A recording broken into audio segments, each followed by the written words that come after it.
Imagina que es octubre de 2001. Eres un jubilado de clase media que vive en Buenos Aires. Hiciste todo correctamente. Durante 35 años, trabajaste en una planta de fabricación. Ahorraste el 20% de cada sueldo. Evitaste las deudas. Pusiste tu dinero en el banco, en bonos del gobierno y en una póliza de seguro de vida que tu padre te dijo que protegería a tu familia. Para noviembre, el peso argentino todavía estaba vinculado al dólar estadounidense. El gobierno prometía estabilidad. Los bancos prometían liquidez. Tu asesor financiero te dijo que mantuvieras la calma. Para diciembre, el gobierno congeló todas las cuentas bancarias del país, una medida que llamaron el corralito. No pudiste retirar tu propio dinero. En cuestión de semanas, el peso se devaluó un 70%. Tus ahorros, tus bonos, tu póliza de seguro, todo ello denominado en pesos, perdió 2/3 de su poder adquisitivo antes de que pudieras reaccionar. Los activos que pensabas que eran seguros fueron los mismos instrumentos que te destruyeron. No cometiste un error en la ejecución. Cometiste un error en la suposición. Asumiste que las reglas del juego permanecerían constantes. Y cuando las reglas cambiaron, tus activos se convirtieron en el costo de la solución de otra persona. Así es como funcionan los reinicios de moneda. No castigan a los imprudentes, castigan a los confiados. Este video no trata sobre Argentina, trata sobre el reconocimiento de patrones, porque lo que sucedió en Buenos Aires ya ha sucedido antes. En la Alemania de Weimar, en Zimbabue, en Venezuela, en la Unión Soviética, en Brasil, en Yugoslavia, en docenas de economías a lo largo de la historia registrada. Y el patrón es siempre el mismo. Cuando los gobiernos alcanzan un cierto umbral de deuda, cuando los pagos de intereses comienzan a consumir los ingresos, cuando los sistemas políticos se vuelven incapaces de recortar gastos o aumentar impuestos, solo hay una salida. La moneda se ajusta. Y cuando la moneda se ajusta, hay ciertas clases de activos que absorben la pérdida. No porque fueran malas inversiones, sino porque fueron diseñadas para fallar exactamente en este escenario. Esto no es teoría, es historia documentada. Hoy vamos a realizar una autopsia no a Argentina, no a Weimar, sino a las propias clases de activos. Vamos a examinar 5 categorías de tenencias que, a lo largo de la historia monetaria, han transferido consistentemente la riqueza de sus propietarios al Estado durante los reinicios monetarios. No te voy a decir qué comprar, no te voy a dar consejos de inversión. Lo que voy a hacer es mostrarte el mecanismo, mostrarte la historia y dejar que saques tus propias conclusiones. Una vez que veas el patrón, no podrás dejar de verlo. Antes de examinar los activos, necesitamos entender el mecanismo. La mayoría de la gente piensa en un reinicio monetario como hiperinflación. Imágenes de carretillas de efectivo en la Alemania de Weimar. Billetes de $100 billones en Zimbabue. Y sí, esos son reinicios monetarios, pero son el extremo del espectro. Un reinicio monetario es cualquier evento en el que la relación entre una moneda y el valor real se reestructura fundamentalmente. A veces esto sucede a través de la hiperinflación, a veces a través de la devaluación, a veces a través de la redenominación, a veces a través de controles de capital, a veces a través de todos estos simultáneamente. El elemento común es este. Los activos denominados en el sistema antiguo pierden poder adquisitivo en relación con los activos denominados en cosas reales. Considera el colapso de Bretton Woods en agosto de 1971. El presidente Nixon anunció que Estados Unidos ya no convertiría dólares en oro a la tasa fija de $35 por onza. En una década, el oro se cotizaba a más de $800 por onza. Eso no es que el oro suba, eso es que el dólar baja. Eso fue un reinicio. No dramático, no repentino, pero irreversible. Considera Francia en 1960.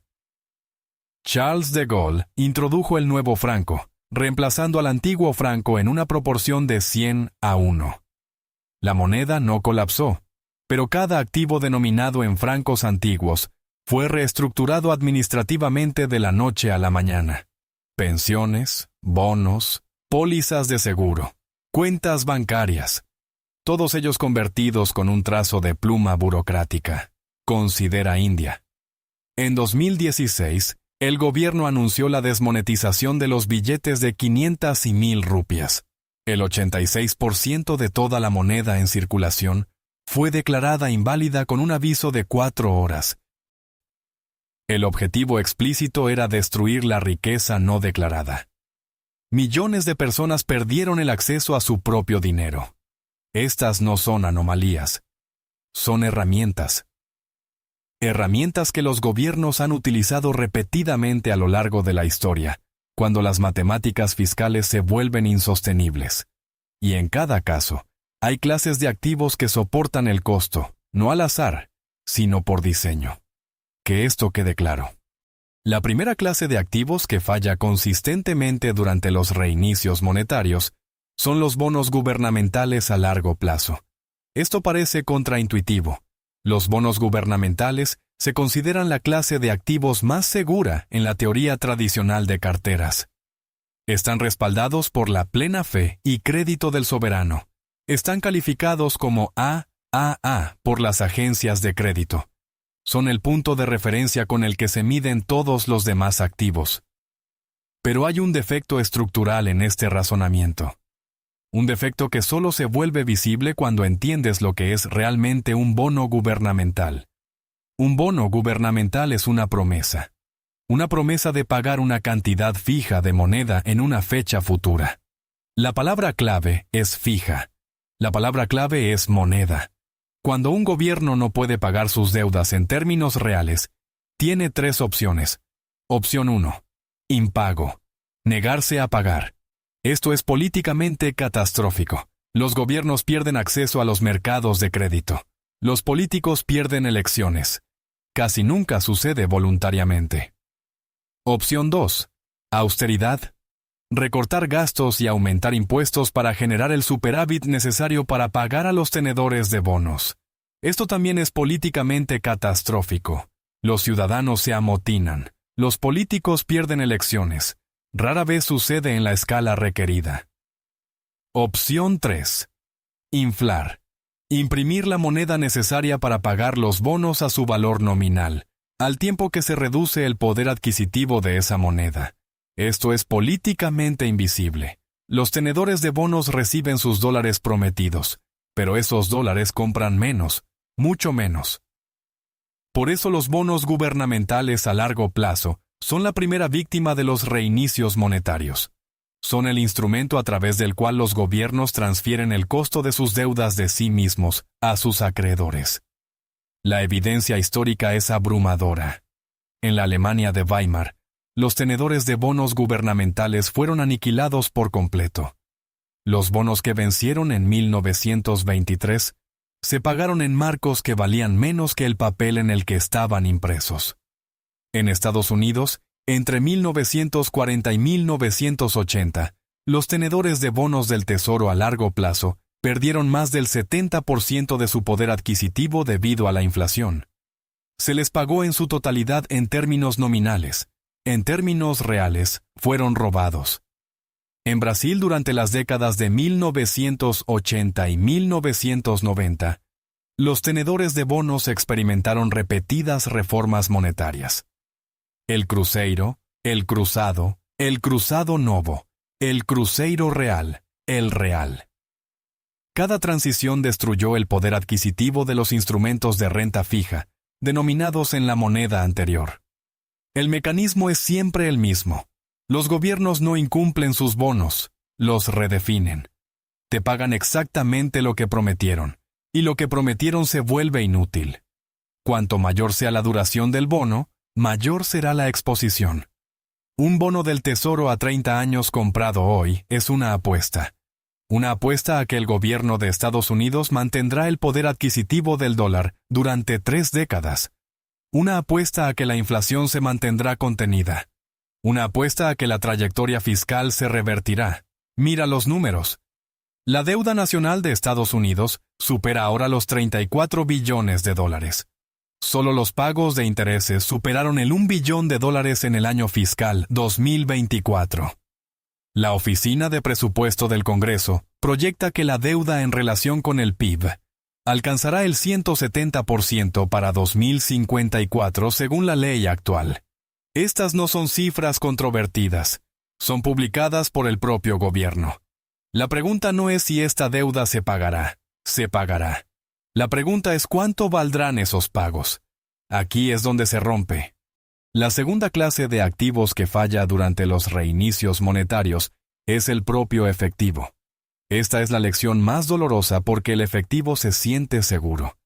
El efectivo es líquido. El efectivo es lo que buscas cuando estás inseguro. Pero el efectivo no es riqueza. El efectivo es un derecho sobre la riqueza, y ese derecho puede ser diluido. Hay una identidad matemática que rige todas las monedas. La cantidad total de moneda en circulación dividida por la cantidad total de bienes y servicios en la economía es igual al nivel de precios. Si aumentas la moneda más rápido de lo que aumentas los bienes, los precios suben. Esto no es teoría, es aritmética. Desde 2008, el balance de la Reserva Federal se ha expandido de aproximadamente $900,000 millones a casi $8 billones. Eso no es un error tipográfico. La base monetaria aumentó en un factor de 8 en 16 años. Ahora, la inflación de los precios al consumidor no aumentó en un factor de 8 durante este periodo. Y de aquí viene la ilusión de seguridad. Pero la inflación apareció en otros lugares.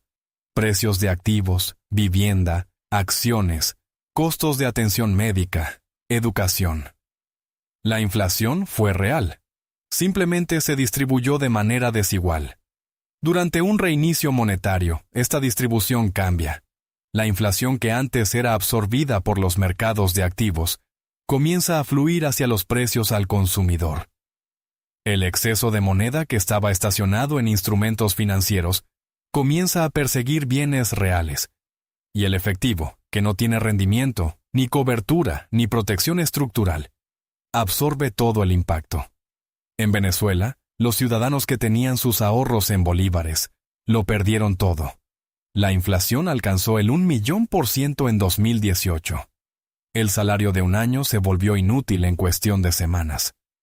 Los venezolanos que sobrevivieron financieramente fueron aquellos que convirtieron sus bolívares en dólares, oro o bienes físicos antes de que el colapso se acelerara.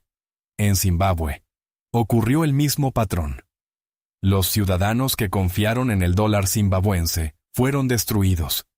Los ciudadanos que convirtieron a activos duros o monedas extranjeras preservaron su poder adquisitivo. En Argentina, durante la crisis de 2001, los depósitos bancarios fueron congelados y luego convertidos forzosamente de dólares a pesos a un tipo de cambio artificial. Incluso aquellos que pensaron que tenían dólares en bancos argentinos descubrieron que en realidad tenían pesos. El gobierno redefinió sus activos de la noche a la mañana. La lección es estructural. El efectivo es un instrumento político. Su valor se mantiene por voluntad política. Y cuando la voluntad política falla, cuando las matemáticas fiscales abruman la capacidad política, el efectivo se convierte en el mecanismo a través del cual la riqueza se transfiere de los ciudadanos al Estado. Esto no significa que el efectivo sea inútil. El efectivo tiene opcionalidad. El efectivo puede ser desplegado. Pero el efectivo como reserva de valor a largo plazo tiene una tasa de fracaso documentada del 100% en horizontes temporales suficientemente largos. Cada moneda en la historia ha colapsado, ha sido reformada o ha perdido la mayor parte de su poder adquisitivo. El dólar estadounidense ha perdido más del 96% de su poder adquisitivo desde que se estableció la Reserva Federal en 1913. No a través de la crisis, sino a través de la política. Piensa en lo que eso significa. La tercera clase de activos que falla durante los reinicios monetarios son los productos de seguro de renta fija. Anualidades, pólizas de vida entera con valor en efectivo, rescates de pensiones, cualquier instrumento que prometa un flujo fijo de pagos en moneda a lo largo del tiempo. Estos productos se comercializan como seguridad, como ingresos garantizados, como protección contra la volatilidad del mercado, y en términos nominales, a menudo cumplen exactamente lo que prometen. La compañía de seguros paga la cantidad establecida en el calendario establecido, pero el valor de ese pago no está garantizado. Solo el número está garantizado. Una anualidad es estructuralmente similar a un bono del gobierno a largo plazo, excepto con una capa adicional de riesgo de contraparte. Entregas una suma global a una compañía de seguros hoy. Ellos prometen pagarte una cantidad mensual fija por el resto de tu vida. Si la inflación se mantiene en el 3%, tu pago pierde la mitad de su poder adquisitivo en 24 años. Si la inflación se mantiene en el 7%, tu pago pierde la mitad de su poder adquisitivo en 10 años. Si la inflación se mantiene en el 15%, te empobreces en una década. La compañía de seguros no te está engañando. Están pagando exactamente lo que prometieron. Pero la moneda en la que pagan ha sido redefinida bajo tus pies. Esto no es especulación. Esto es un registro histórico. En Alemania, después de la Primera Guerra Mundial, las pólizas de seguro de vida que se compraron en marcos estables se volvieron inútiles en marcos hiperinflados. Las familias que habían pasado décadas pagando primas recibieron pagos que no podían comprar una barra de pan. En Hungría, en 1946, el pengo colapsó tan rápidamente que los precios se duplicaban cada 15 horas. Las pólizas de seguro, las pensiones, las anualidades fijas, todas se evaporaron, no por impago, sino por aritmética. En Polonia, durante la década de 1980, los pensionistas que habían contribuido toda su vida laboral a los sistemas de pensiones estatales encontraron que sus pagos mensuales valían menos que los alimentos de un día. El mecanismo es idéntico en todos los casos. Los instrumentos de renta fija están denominados en moneda. La moneda es controlada por el Estado. Cuando el Estado se enfrenta a la imposibilidad fiscal, el valor de la moneda se sacrifica antes de que se sacrifique el propio Estado. Esto no es corrupción. Esto es supervivencia. Desde la perspectiva del Estado, permitir que la inflación erosione las promesas de renta fija es políticamente preferible al impago explícito o la tributación explícita. Los beneficiarios de estos productos suelen ser personas mayores, dispersas y políticamente débiles. Son el camino de menor resistencia y, por lo tanto, pagan el precio. En Estados Unidos hoy, la industria de seguros posee aproximadamente $8 billones en activos que respaldan este tipo de productos. $8 billones en promesas denominadas en dólares. Promesas que se cumplirán en términos nominales. La pregunta es, ¿qué comprarán esos dólares? La cuarta clase de activos que falla durante los reinicios monetarios es, quizás sorprendentemente, ciertas categorías de bienes raíces. Ahora bien, esto requiere matices. Los bienes raíces son un activo real.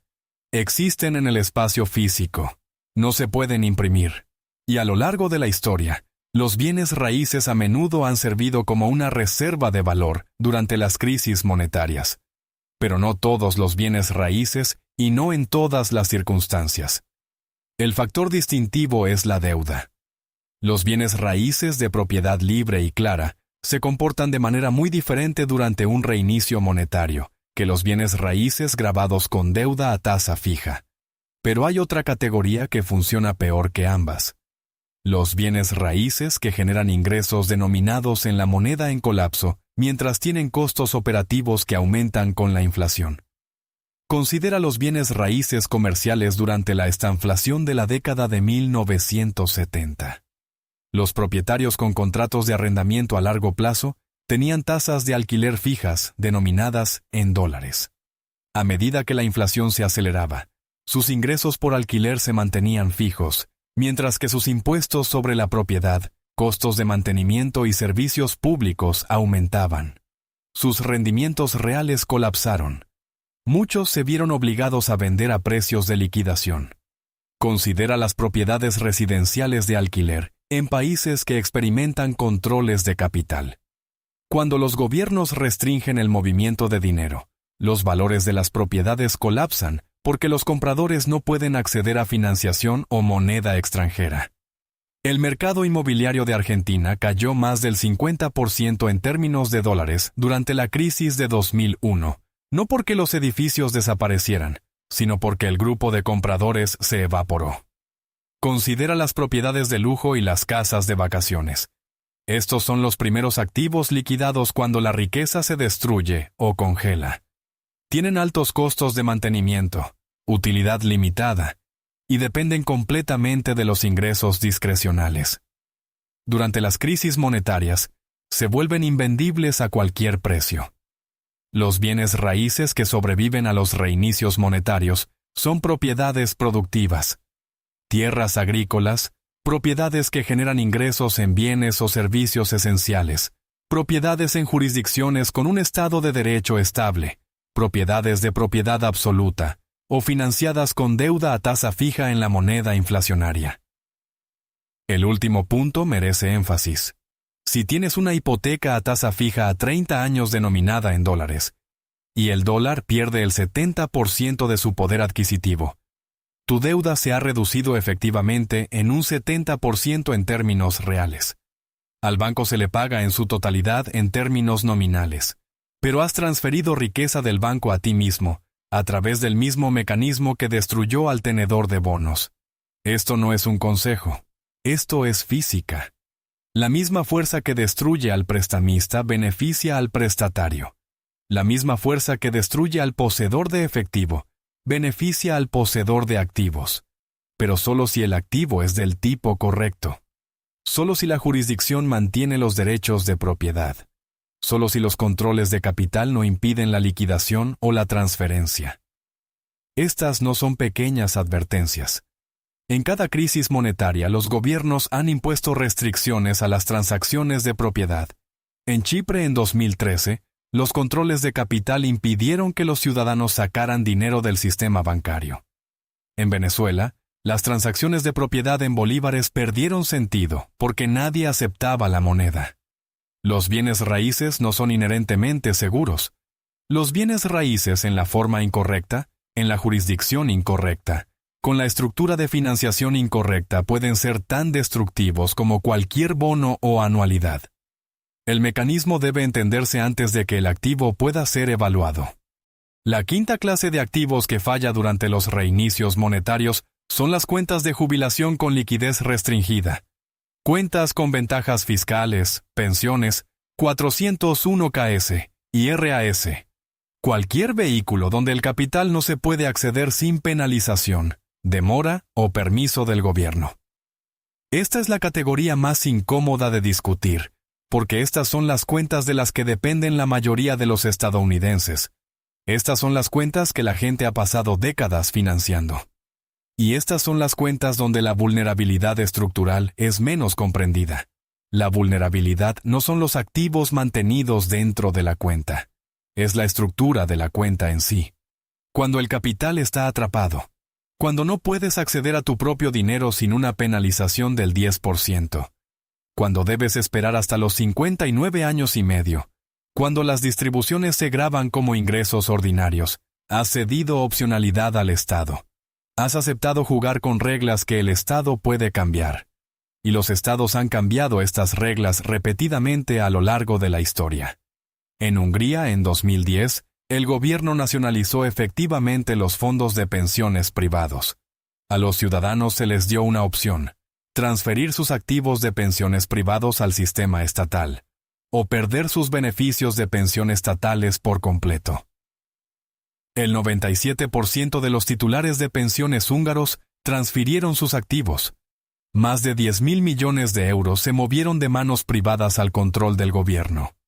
En Polonia, en 2013, el gobierno incautó aproximadamente la mitad de los activos de fondos de pensiones privados, específicamente aquellos invertidos en bonos del gobierno, y los transfirió al sistema estatal de seguridad social.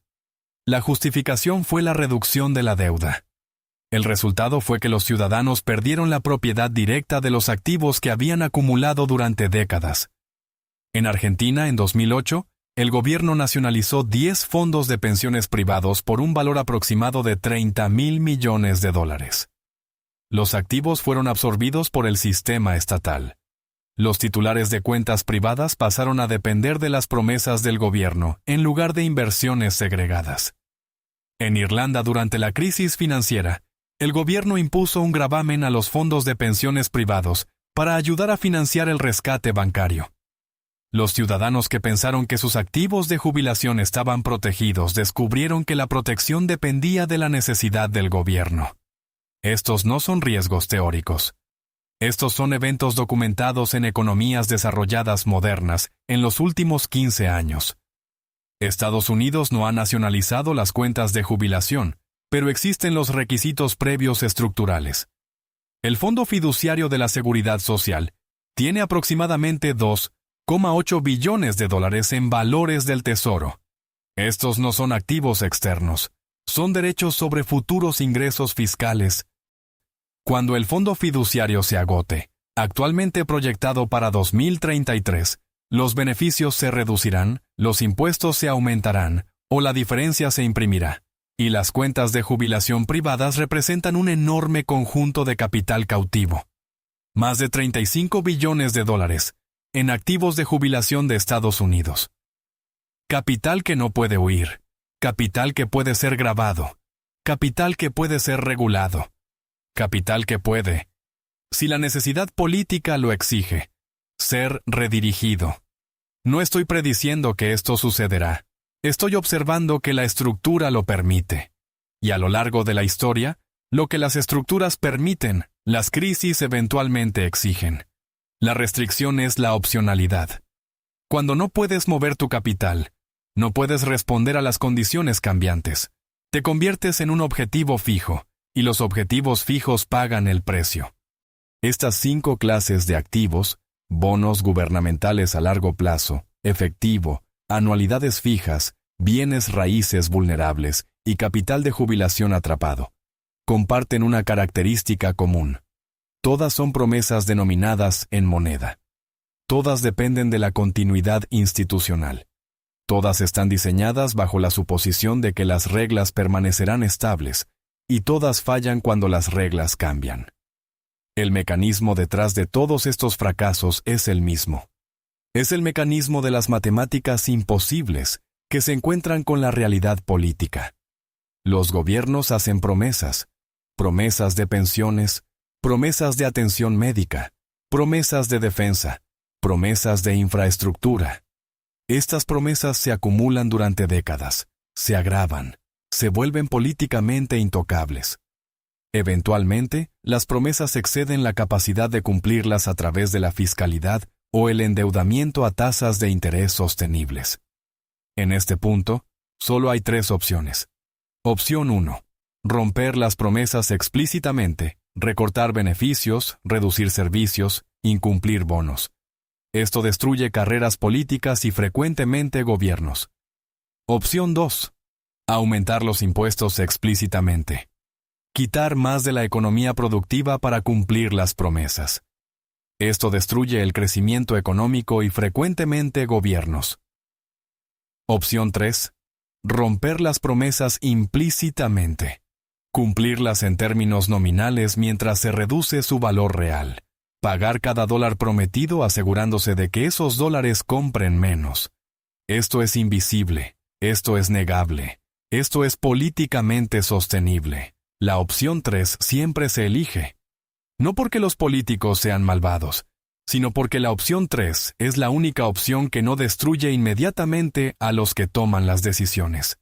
Y la opción 3 recae desproporcionadamente en los tenedores de activos de renta fija, en los jubilados, en los ahorradores, en aquellos que confiaron en las reglas.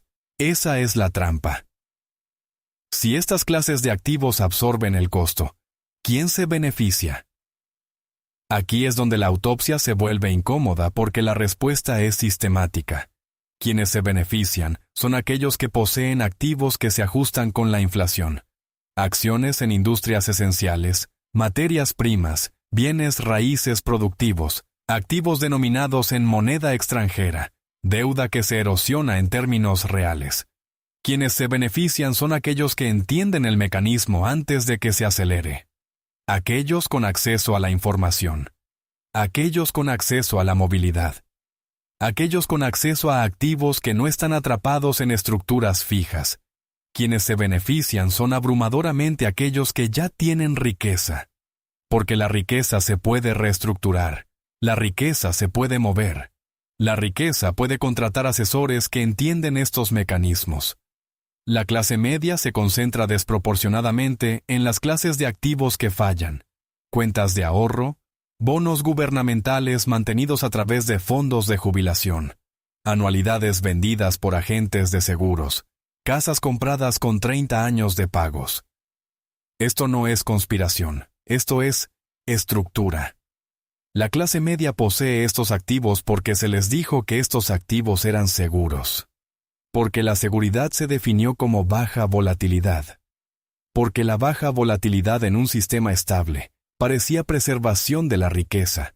Pero la volatilidad y el riesgo no son lo mismo. Los activos de baja volatilidad pueden conllevar un riesgo catastrófico. Un bono del gobierno no fluctúa día a día, pero a lo largo de décadas puede perderlo todo, por fuerzas que nunca aparecieron en ningún estado de cuenta.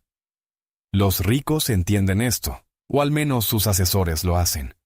Los ricos poseen activos productivos, poseen negocios, poseen acciones, poseen recursos tangibles, poseen opcionalidad. La clase media posee promesas. Y cuando el sistema debe elegir entre romper promesas a muchos o reestructurar activos de unos pocos, la matemática es clara. Hay más votantes de clase media, pero los activos de clase media son más fáciles de diluir. El reinicio no es neutral. El reinicio tiene consecuencias distributivas, y esas consecuencias están determinadas por la estructura de los activos. Cada elemento de este patrón está actualmente en movimiento. La deuda federal de Estados Unidos supera el 120% del PIB. Los pagos de intereses superan el gasto en defensa. La Oficina de Presupuesto del Congreso proyecta déficits permanentes independientemente de las condiciones económicas. La Reserva Federal posee casi $5 billones en valores del Tesoro. Esto es deuda monetizada, deuda que fue creada por el gobierno y comprada por el Banco Central con moneda recién creada. La Seguridad Social y Medicare enfrentan pasivos no financiados combinados que superan los $170 billones en términos de valor presente. Estas son promesas que no se pueden cumplir en términos reales. Se cumplirán en términos nominales. La cuenta de jubilación promedio de los estadounidenses está dominada por acciones nacionales y bonos denominados en dólares. Hay una mínima diversificación internacional. Hay una mínima exposición a materias primas. Hay una mínima protección contra la devaluación del dólar. El estadounidense promedio posee la mayor parte de su riqueza líquida en depósitos bancarios y fondos del mercado monetario, instrumentos que rinden menos que la inflación, instrumentos que ya están perdiendo poder adquisitivo en tiempo real. No estoy prediciendo una fecha, no estoy prediciendo un desencadenante. Estoy observando que los requisitos previos estructurales para un reinicio monetario están presentes, y que las clases de activos más ampliamente poseídas por la clase media estadounidense son precisamente aquellas que han fallado en cada precedente histórico. Esto no es pesimismo, esto es reconocimiento de patrones. El propósito de este análisis no es crear miedo. El miedo no es útil. El miedo conduce a la parálisis, y la parálisis es exactamente de lo que depende la estructura. El propósito es iluminar el mecanismo, mostrarte el tablero de juego, demostrar que lo que se siente seguro es a menudo lo más expuesto, y que la seguridad en un sistema cambiante no proviene de evitar la volatilidad, sino de comprender el riesgo estructural. La pregunta que debes hacerte no es, ¿habrá un reinicio? Los reinicios ocurren. Han ocurrido repetidamente a lo largo de la historia. Volverán a ocurrir. La pregunta es solo el momento y la magnitud. La pregunta que debes hacer es, ¿dónde está posicionada mi riqueza en el tablero de juego? ¿Estás manteniendo promesas o activos productivos? ¿Estás manteniendo moneda o derechos sobre cosas reales? ¿Estás manteniendo capital atrapado u opcionalidad? ¿Estás posicionado para absorber el costo o para ajustarte cuando cambien las reglas? Estas no son preguntas de inversión, estas son preguntas estructurales, y solo pueden responderse comprendiendo el mecanismo. Este video es un análisis histórico y educativo. No es un consejo financiero. No es una recomendación para comprar o vender ningún activo. Cada situación individual es diferente. Consulta a profesionales calificados antes de tomar cualquier decisión financiera. Lo que he presentado aquí es el registro documentado de cómo han funcionado los reinicios monetarios a lo largo de la historia. Lo que hagas con esta información es tu responsabilidad. En 1923, los ciudadanos alemanes que habían pasado toda su vida ahorrando, trabajando y acumulando marcos, descubrieron que todo su patrimonio neto no podía comprar los alimentos de una semana. En 2001, los ciudadanos argentinos que habían confiado en sus bancos, su gobierno y sus asesores financieros, descubrieron que la confianza no era una cobertura. En 2008, los ciudadanos islandeses que habían depositado sus ahorros en los 3 bancos más grandes de la nación, descubrieron que el seguro de depósitos es tan fuerte como el soberano que lo garantiza. En 2013, los ciudadanos chipriotas que habían depositado más de 100.000 euros en sus bancos, descubrieron que los depósitos podían ser confiscados de la noche a la mañana para rescatar un sistema bancario.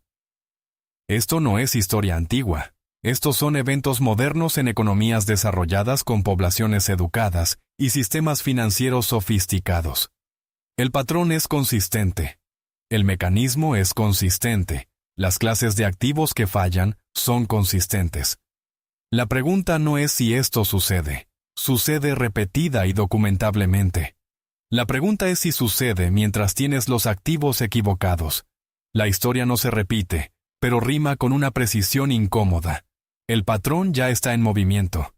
Si este análisis cambió la forma en que ves la seguridad de tu futuro financiero, por favor suscríbete y dale like al canal. Estamos desenterrando la historia económica que han intentado enterrar. Siembra las semillas para tu seguridad futura. El próximo tesoro de conocimiento se abrirá pronto.